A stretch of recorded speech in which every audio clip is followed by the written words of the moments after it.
Welcome to Divine API. In this video, I'll guide you through the process of testing the Love Compatibility API using Postman.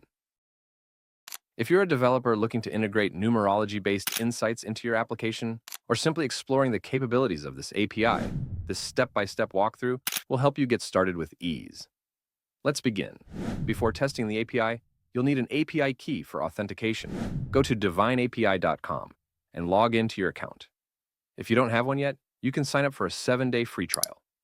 Once you're logged in, navigate to the API key section in the dashboard. Here, you'll find both your API key and access token.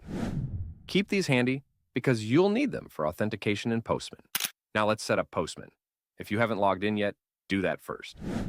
Then, visit divineapi.com and scroll down to find the Postman Collection link. Click on Run in Postman, and you'll see an option to choose between Postman for Web or Postman for Windows. For this tutorial, we'll go with Postman for Web. Once you've made your selection, choose your preferred workspace, and then click Import to add the Divine API collection to your Postman environment. If the import is successful, the Divine API Postman Collection will appear on your screen.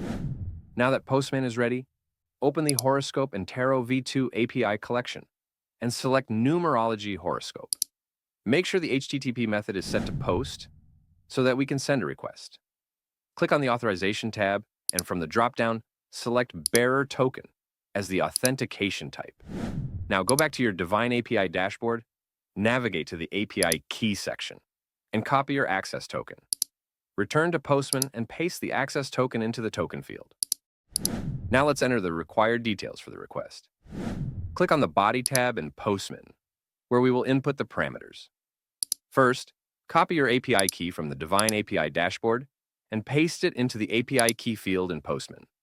Then, enter the numerology number in the number field, followed by the day, month, and year of today, tomorrow, or yesterday. Provide the time zone offset in the T-zone field and select the language for the response using the land field.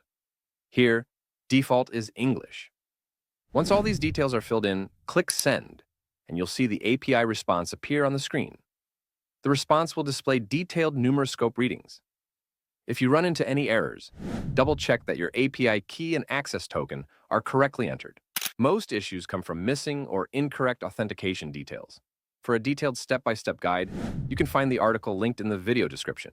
If you need any help, feel free to reach out to our team at admin@divineapi.com. That's it for this tutorial.